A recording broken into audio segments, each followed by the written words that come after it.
YCP వచ్చిన రోజునే గ్రహించాను, అందరం ప్రజలు తప్పు చేశారు ఆ రోజునని. ఆ రోజు నుంచి ఈ రోజు వరకు నేను మీకోసం పోరాటం చేస్తూనే ఉన్నాను.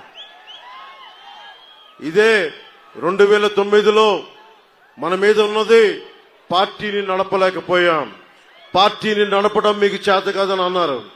ఆ మాట తప్పని ప్రూవ్ చేయడానికి దశాబ్దం నుంచి నిలబెట్టి చూపించాం, నిలబడి ఉన్నాం, మీ భవిష్యత్తు కోసం ఉన్నాం. యువతరానికి ఏ సంపద విడిచిపెట్టాం? యుద్ధము, రక్తము, కన్నీరు తప్ప, గాయాలు, బాధలు, వేదనలు తప్ప, కలలు తప్ప, పిరికితనం, మోసం తప్ప. కష్టాలు మనకి, సంపద పెద్దిరెడ్డి గారికి, మిథున్ రెడ్డి గారికి, జగన్ రెడ్డి గారికి.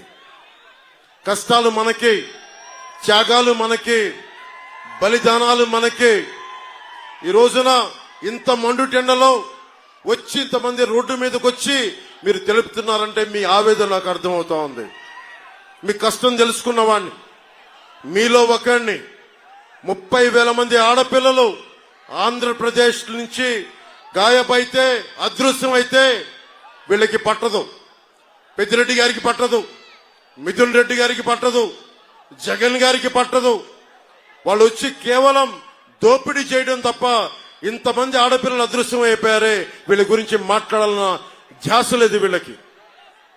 ఢిల్లీలో ఒక రోజు మిథున్ రెడ్డి గారు కనిపించారు, పార్లమెంటరీ అఫైర్స్ మినిస్టర్ మ్యారేజ్కి వెళ్తే. ఆయన చాలా గర్వంగా చెప్తున్నారు, చిత్తూరు జిల్లాలో ఎవరు వచ్చినా సరే మేము ఒప్పుకోం, మేము ఒకళ్ళ జోలికల్లా మా నియోజకవర్గాలకు వస్తే మేము వాళ్ళని మామూలుగా వదలమని చెప్తా ఉన్నారు నాతోటి. మిథున్ రెడ్డికి ఒకటే చెప్తా ఉన్నా, మిథున్ రెడ్డి నీకు పిఠాపురంలో పనేంటి అంటే, రాష్ట్రం మీ గుత్తాధిపత్యం అనుకుంటున్నారా? మీరు రాష్ట్రం ఒక్కరిది అనుకుంటున్నారా? రాష్ట్రం మీ 5 మందిది అనుకుంటున్నారా? ఇన్ని కోట్ల మంది ప్రజల్ని మర్చిపోయారా? ఇన్ని విభిన్నమైన కులాలను మర్చిపోయారా? అక్కడ రోజు నమాజ్ చేసే ముస్లిం సమాజాన్ని మర్చిపోయారా? దారి పొడవునా క్రైస్తవ చర్చిలు ఉన్నాయి, వారిని మర్చిపోయారా? దేవాలయాలు ఉన్నాయి, వారిని మర్చిపోయారా? ఏం దౌర్జన్యం చేస్తారు? రాజకీయాలు ఇక్కడ అందరికి ఒకటే చెప్తా ఉన్నా, నాకేం సరదా కాదు రాజకీయాలు. అడ్డగోలుగా ప్రతి అడ్డమైన ఎదవ చేత తిట్టించుకోవడానికి నాకు పౌరుషం లేదనుకుంటున్నారా మీరు? ప్రతి పనికి మాలిన ఎదవ తిడతాడు. దేనికోసం తిట్టించుకుంటున్నా? మీ భవిష్యత్తు కోసం,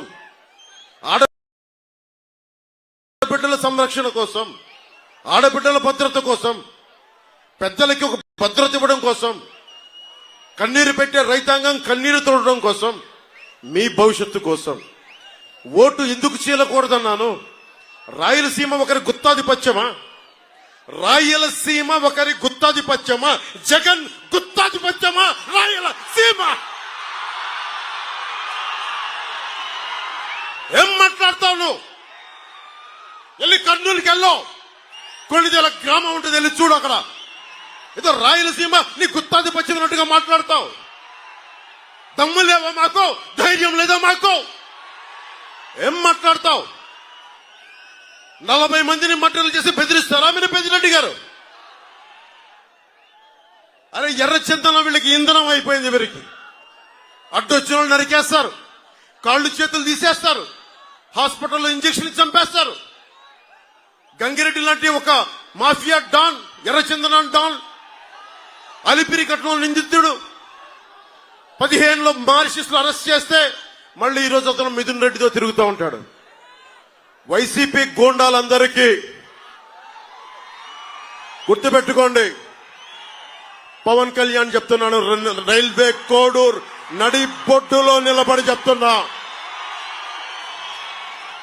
రైల్వే కోడూర్ నడి బొడ్డులో నిలబడి చెప్తున్నా, ఒక్కొక్క వైసీపీ గుండాలకి ప్రాణత్యాగం అలా వదిలేయగలను, గుర్తుపెట్టుకో. కానీ సగటు మనిషిని బాధిస్తున్నారు మీరు, సగటు మానవ హక్కుల్ని కాలరాస్తున్నారు మీరు. మీ అంతు చూస్తాం, వీధుల్లోకి లాక్కొస్తాం, మర్చిపోకండి. ఇంతమంది యువతున్నారు, మీరు కలల ఖనిజాలతో చేసిన యువత, మీరే కనుక నిజంగా గుండెల లోతుల్లోంచి ధైర్యం తెచ్చుకొని రోడ్ల మీదకి వస్తే ఒక పెద్దిరెడ్డి, మిథున్ రెడ్డి, జగన్ రోడ్ల మీదకి రాగలరా? మీకు పిరికితనం వచ్చేసింది, మీలో ధైర్యం చచ్చిపోయింది. మీలో నేను వచ్చినప్పుడు రోడ్ల మీదకి రావడం కాదు, తప్పు జరిగినప్పుడు రోడ్ల మీదకి వచ్చి బయటికి రావాలి, నిలబడాలి.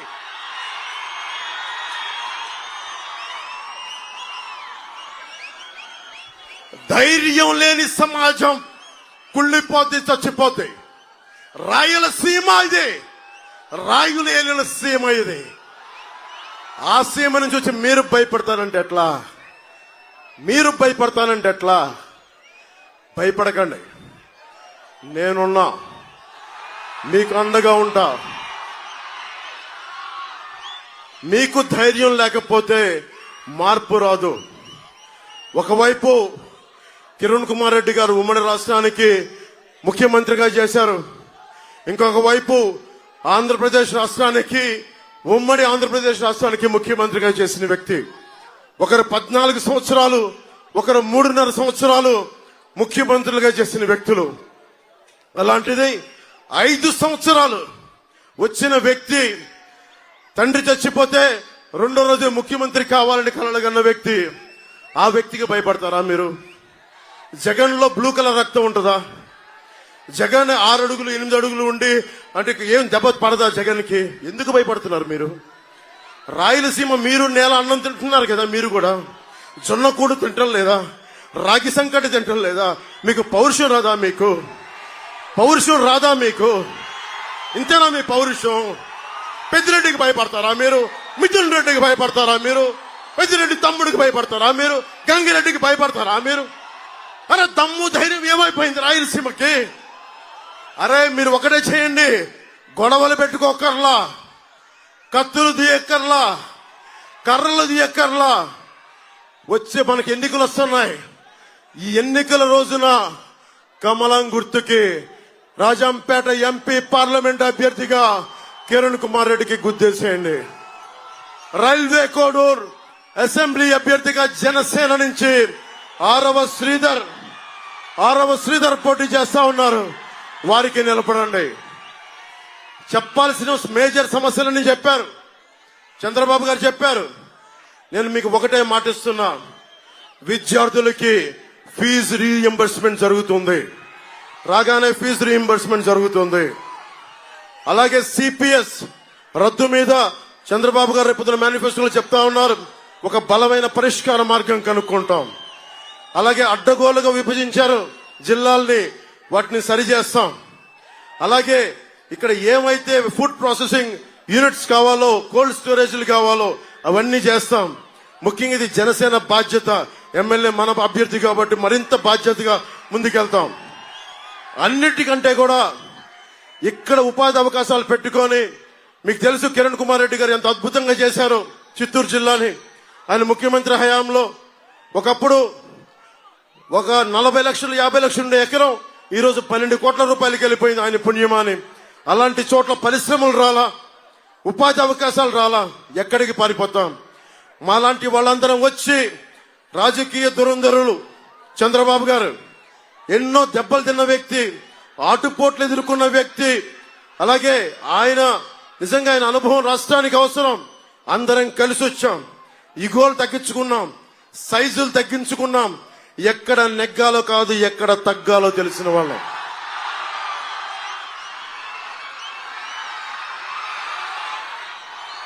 జగన్ ఒకటే మాట్లాడతాడు, అద్భుతం చేశామని. 70,000 మంది పోలీసులు ఈ రోజుకి టీఏలు డిఏలు సరెండర్ లీవ్స్ డబ్బులు ఇవ్వలేదు. నా పోలీస్ కుటుంబానికి కూడా చెప్తున్నాం, కూటమి తరపు నుంచి మీకు మాటిస్తున్నాం, మీకు ప్రతిరోజు వారాంతపు సెలవులు రావాలి, అవసరమైతే పోలీసు ఉద్యోగాలు పెంచాలి. ముఖ్యంగా మీకు 1వ తారీఖుల్లో జీతం రావాలి. నేను చిన్నప్పుడు మా నాన్న ప్రభుత్వ ఉద్యోగిని కాబట్టి టీఏలు డిఏలు ఎంత కీలకమైనో నాకు తెలుసు. మీ టీఏలు డిఏల్ని జాగ్రత్తగా మీకు అందించే బాధ్యత కూటమి ప్రభుత్వం తీసుకుంటుంది. అలాగే ప్రతి ఒక్కరికి ఇది చెప్పాల్సినవన్నీ పెద్దలందరూ చెప్పారు. నేను ఒకటే మాటిస్తున్నా, ధైర్యం చచ్చిపోయింది సమాజంలో. ఇంతమంది ఆడపడుచులు ఉన్నారు, మీరే ధైర్యం నింపాలి. యువతకి ధైర్యం మీరే నింపాలి. వీర తలకం దిద్దాలి. ఒక్కొక్కరికి అన్యాయాలపైన అక్రమాలపైన ఎదురొడ్డి నిలబడాలని చెప్పి మీరే వీర తిలకం దిద్ది ఈ రాష్ట్రానికి రాయలసీమకి మీరే ధైర్యం నింపాలి. నేను మీకు మాటిస్తున్నా, మేము దెబ్బలు తినడానికి సిద్ధంగా ఉన్నాం, గాయాలు తినడానికి సిద్ధంగా ఉన్నాం. నేనైతే ప్రాణాలు వదలడానికి కూడా సిద్ధంగా ఉన్నాను. ఒకటే నాకు పిరికితనంతో ఉన్న సమాజం చిరాకు. నాకు పిరికితనంతో ఉన్న సమాజం చిరాకు. ధైర్యంగా ఉంటేనే మార్పు వస్తుంది.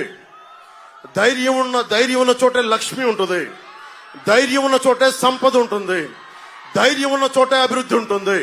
మీరు భయపడిపోయి ఒక పెద్దిరెడ్డికి, ఒక మిథున్ రెడ్డికి, ఒక జగన్ రెడ్డి గారికి భయపడితే అస్సలు భయపడాల్సిన అవసరం లేదు. ఈ దేశం మనుషులు, ఈ దేశం మీరు సమగ్ర సంకల్పం, యువత ఈ దేశపు సమగ్ర సంకల్పం, కలల ఖనిజాలతో చేసిన యువత. మీరు భయపడతానంటే ఎట్లా? మేమున్నాం. బూతులు తిట్టే అసెంబ్లీ కాదు, గౌరవప్రదమైన అసెంబ్లీ. మన రైల్వే కొడూరు సమస్యల్ని గాని, బ్రిడ్జి సమస్యలు గాని, రోడ్ల సమస్యలు గాని, సాగునీటి తాగునీటి సమస్యలు గాని అన్నిటినీ బాగు చేస్తాం. అన్నిటికీ నిలబడతాం. ఆయన ముఖ్యమంత్రిగా ఉన్నప్పుడు కిరణ్ కుమార్ రెడ్డి గారు 1000 కోట్లు, 1500 కోట్లు, 2000 కోట్లు ఇచ్చిన వ్యక్తి. కానీ దాన్ని సరిగ్గా సద్వినియోగం చేసుకోలేకపోయాం. చంద్రబాబు గారు ఉన్నారు, కిరణ్ కుమార్ రెడ్డి గారు ఉన్నారు, చాలా బలమైన నాయకులు ఉన్నారు, కేంద్రంలో మోదీ గారు ఉన్నారు. మేమందరం కలిసి ఒకటే నిర్ణయించుకుంటాం, మీకోసం సేవకుల్లా పనిచేస్తాం. మేము మీ బాధ్యతని మా భుజాలపైన పెట్టుకొని మా ఒళ్ళు వంగిపోయినా, మా వెన్నెముక విరిగిపోయినా మీకోసం పనిచేస్తాం. ఒకటే చెప్తా ఉన్నాం, ధైర్యంగా ఉండండి. మేమున్నాం. మార్పు తథ్యం. విజయనగరంకి వెళ్ళాం, శ్రీకాకుళంకి వెళ్ళాం, తిరుపతికి వెళ్ళాం. మొత్తం మారుమూల ఆంధ్రప్రదేశ్ లో ఎక్కడికి వెళ్ళినా ఒకటే సంకేతం, మార్పు జరుగుతోంది. ప్రభుత్వం వస్తోంది, కూటమి ప్రభుత్వం వస్తోంది. వైసీపీ ప్రభుత్వం కింద పడి నేల రాస్తా వెళ్ళిపోతా ఉంది. మీరు బలంగా ఉండండి. ఏ మాత్రం ఆలోచించకుండా కూటమికి అండగా ఉండండి. ఎలాగో ప్రభుత్వం వస్తుంది, దాంట్లో అది తథ్యం. కానీ ఈరోజు మేము మిమ్మల్ని అడుగుతుంది, భారీ మెజారిటీలు కావాలి.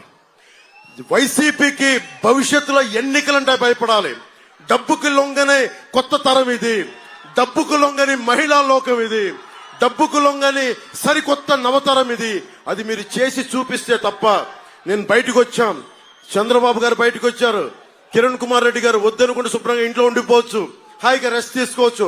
కాదని చెప్పి ఈ రోజున వచ్చారు.